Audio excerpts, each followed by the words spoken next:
Hey, try before we die. The whiskey review show where we don't know what we're drinking, but we'll tell you what we're thinking. I'm here with my pal Mal and our friend Meg. Mal. Did Wolfburn know that you raided their liquor cabinet? I just look it up like it's like multiplied like 100 times over. That whole shelf is Wolfburn. I think it's like rabbits. You leave them alone and they multiply. I was Good hoping Lord. for a Wolfburn tonight. Right, well, there you go. Well, there's plenty to choose from. Right, and you may remember we've been to Wolfburn, some of us here on the show. Great distillery. At one point, the farthest north distillery on the mainland of the UK, Scotland. I believe Seven Doors, I think, has taken over that spot over at John O'Groats in the very north eastern corner of Scotland.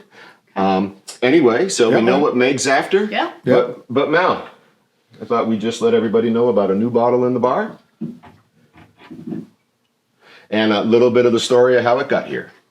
So we have the 2023 release of the Macallan 18. Okay. So this is the sherry oak cask. So entirely one cask, 18 years minimum. Right.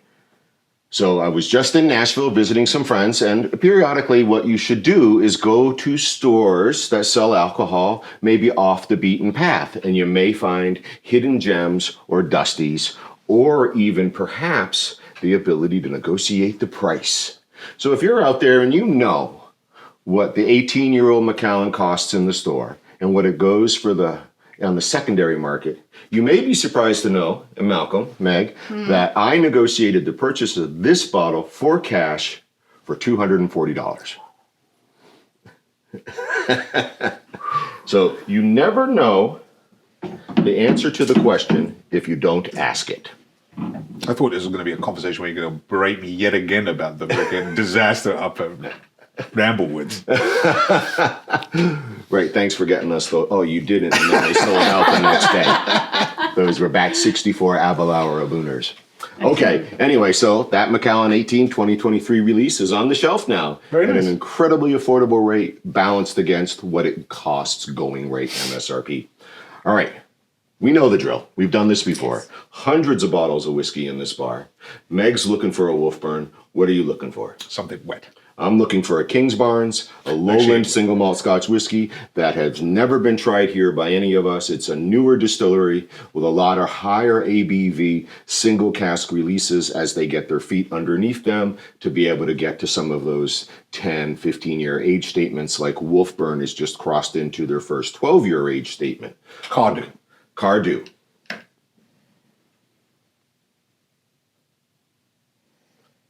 Lowland, Highland, and Speyside. 247. Okay, so that's going to bring us, let's see, 225, 230. I think we may be into a Glenlivet, if I have the numbering correct. Top shelf behind me in the snooker room. I think I got it. We'll see everybody at bottle 247.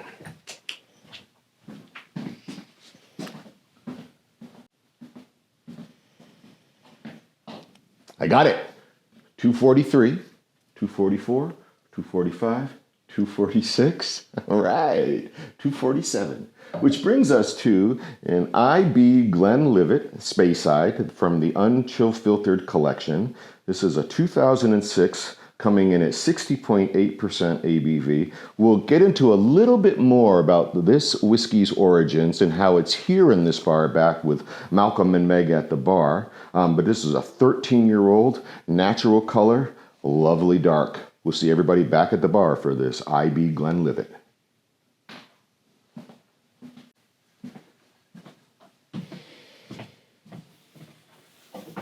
As promised, we're back at the bar with Mal and Meg to learn a little bit more about this IB Glenlivet from Signatory Village. It's part of their Unchill Filtered collection, natural color, 60.8 ABV. But what I wanted to bring up is this was bottled exclusively for a shop we frequent and get some nice bottles from. Our friend Bikram at Norfolk Wine and Spirits in Norfolk, Massachusetts. So this is their whiskey club. Picked this out and was bottled exclusively for them. So I have had this, Have you tried it over at Kevin's house? Kevin, is the one who turned us on. He bought it first. Yeah, I did. Yep. Okay. So we've got just a lovely colored 13-year-old Glenlivet.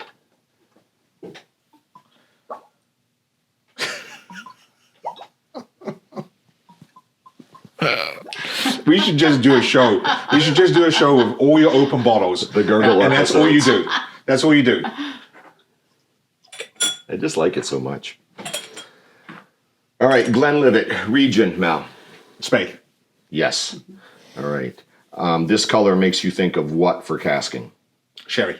Yes. It's not identified on the... Oh, it is. First fill, sherry butt. So good job. Sherry butt.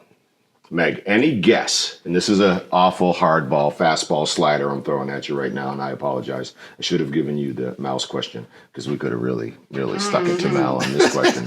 Yay! Help. You can phone a friend. Do you have any idea roughly, within like say 50, how many bottles generally will come out of a sherry butt? So we have a single sherry butt. So how many bottles do you think might come? And here's the hint I'll start you off with. The sherry butt is the biggest of the barrels. Yes. Still have no idea. All right. So you're asking for some help. You're phoning a friend. Ooh.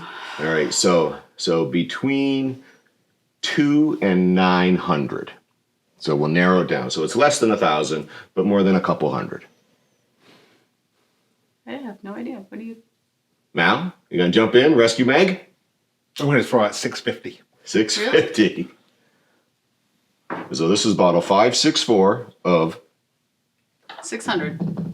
and 12 of 612 of 612. Really? I wouldn't have won, So Mal went over, but I was pretty close. but you were pretty close, and the range was 50 bottles.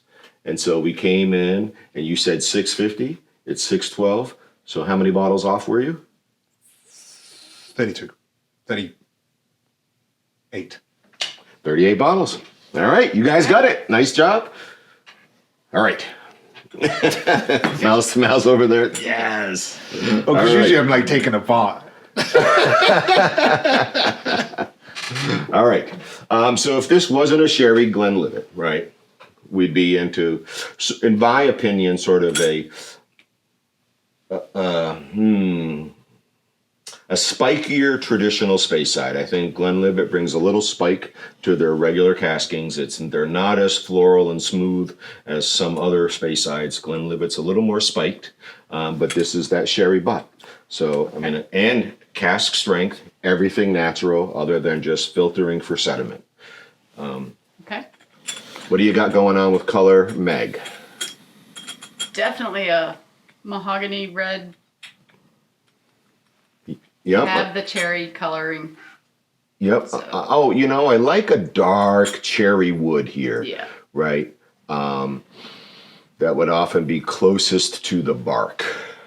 I actually, when she said mahogany, I was like, psh, You were cherry. done. I was Okay. heading with cherry. Only because I'm working in the foreign business. You're so in, I see it, and this you're was in the like, wood I'm like, industry. yeah, that's cherry, Yep. Yep. Yep.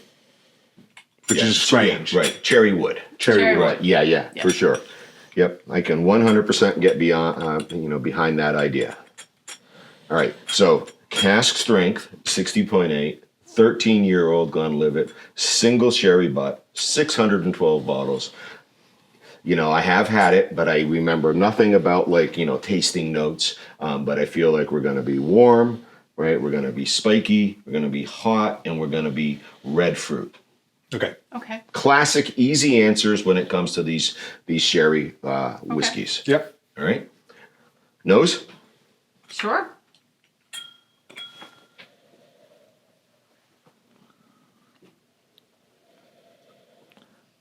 Sulfur sherry hit right off the bat. Definitely. I was not gonna lie to you. I don't think I got anything because I was caught. I was like, "Don't sniff it too hard. Don't sniff it too hard." So I was like lightly sniffing it, You went in scared? and then all of a sudden I drew on it, and whoa! Did my nose take off? So I'll go again. Yes. Right. Yes. Very forward on that note. But not overpowering. It's what you Yeah. expect. Right, especially on that uncapped first nose, right? It was just very forward. And there's something tangy in there as well.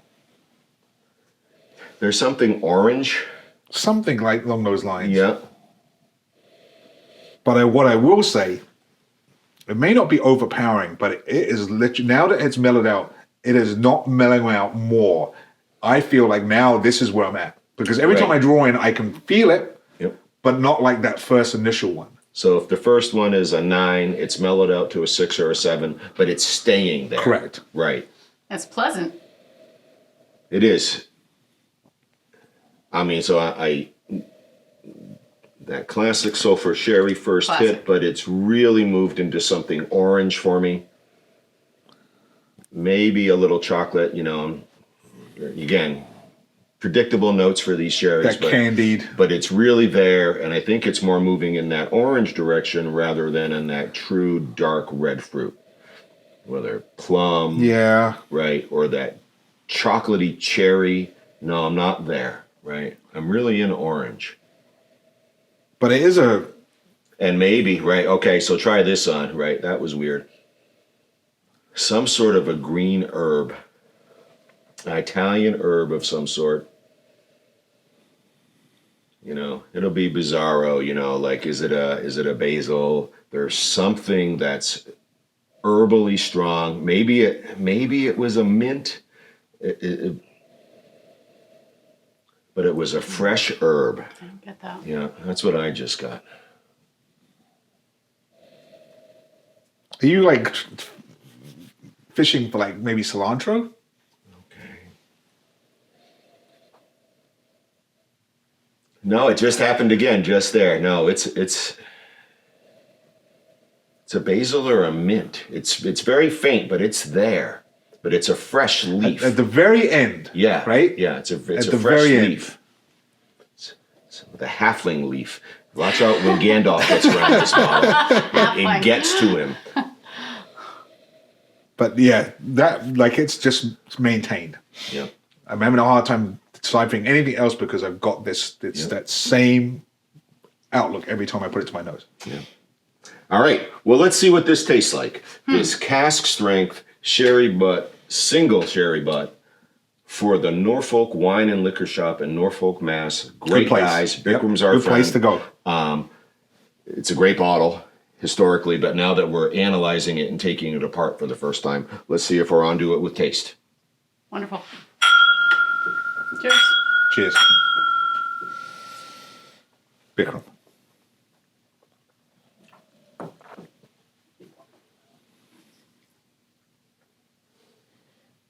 So what's interesting is what I experienced on the nose has reversed itself. I am now getting a little bit of that classic sherry on the ending. I've got the orange beginning, and that herbal note actually is now truly in the finish. And again, it feels fresh and it feels green. And I think I'm truly, God, is it basil or mint? Thoughts? One word. Ricola. Herbal. Got that sweet. Yeah. Definitely, that herbal is now so pronounced. Yep. But that's exactly what I thought when I was drinking this. Yeah. All right, Meg. Herbal. Yeah. Definitely mint. I'm getting a mint. Right. You're saying a mint. Yeah, I mean, it feels like fresh. And the one thing I will say, having now taken a sip of this, I would have a hard time believing this is a 60. Slightly, we haven't talked about warmth, heat, or spice. No. Very mild. Like a Ricola. I'm going to get you one of those long tubes you blow. That'd be great. That's how we can introduce the show. I don't even know what, I can't. No, I won't do it. I before we die. almost say refreshing, but not quite. Just shy of that. Right. In a Scotch way. Right, because the sherry, the It's- orange and all that, that's not the refreshing It's piece. not a burn. It's the herbal piece is the refreshing piece. the warmth, and again, it's very It's mild. cool. Yeah, very mild in the The spice. mint is a cool right. Right. Like a candy, like I really Yeah. recall is the way to go because it really feels you've got this taste that just coats your mouth. You have this herbal finish that really just like works its way through it, but it's pleasant. It's pleasant. Mm-hmm. And I'm not Very being cool. attacked as like I a finish wintergreen this. kind of. Yeah, mint. yeah. I mean, that's that spice, whatever, right? It's herbally, It hasn't spicy. traveled down here. I've still No. got orange happening. Yep. Nothing's happening. I don't feel like I'm roasting here, which I Nope. would have Yeah. thought Yeah. at 60. You get some real heat. It's just in my mouth. This is where this is all happening. Very interesting.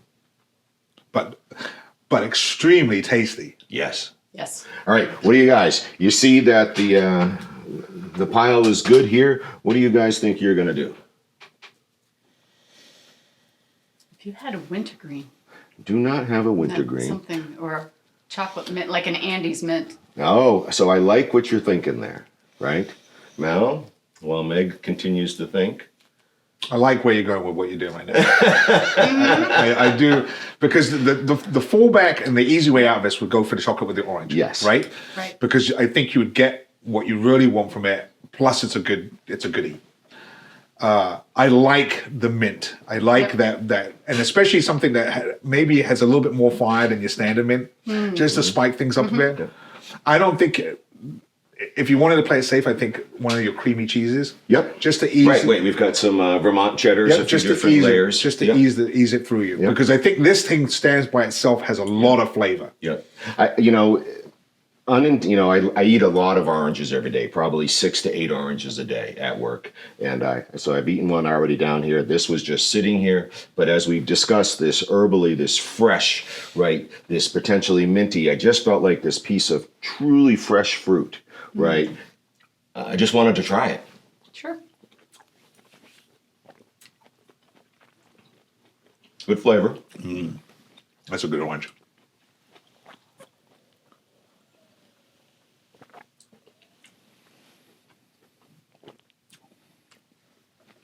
Explodes the spice. Oh, Explodes the spice. Yes. Right. Comes out of the nose. Yep. Right. It's almost like a dragon's breath experience. I wouldn't quite go there, Right. but I do. I've now got more of that. There's more bitterness at the back of this, changes it. but that flavor profile that with this works really well. I like I said, I think the chocolate with the orange would go great with this, but that flavor profile, that orange, I like it. Right. Is it okay for you, Meg? Or It takes the coolness away, though. Wait. It changes it. Yes, very much so. Yes. yeah, it truly explodes the spice in there. It's a very interesting to be bringing this fresh, juicy fruit into this mix. Yes, please. Thank you.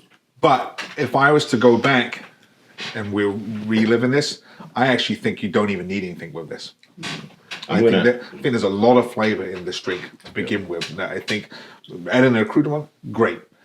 There's probably a couple of choices we can make and be safe, but I think this as a standalone drink is where it works. And so what I'm going to do now is I get doubled up, and I'm just going to wait. And when that juice explodes out of here, I just You're want to drinking. have the whiskey at the exact same time with all the orange juice. Okay. There you go.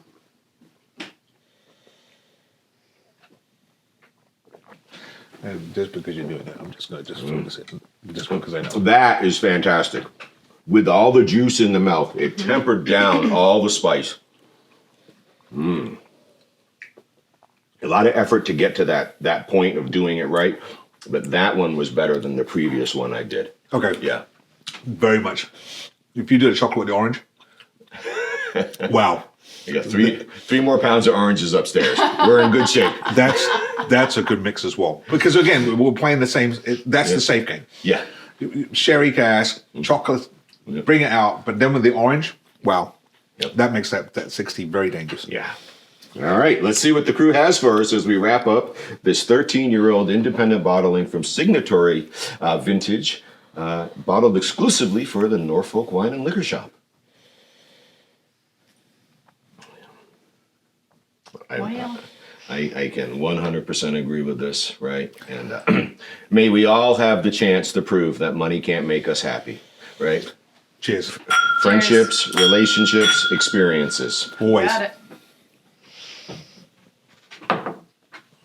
That is the first time that I can think of that we've taken such a fresh fruit and brought it to this party. We've had, canned pineapples. We've had, dried plums and prunes, right? We've done a lot of different fruits, dried ginger, right?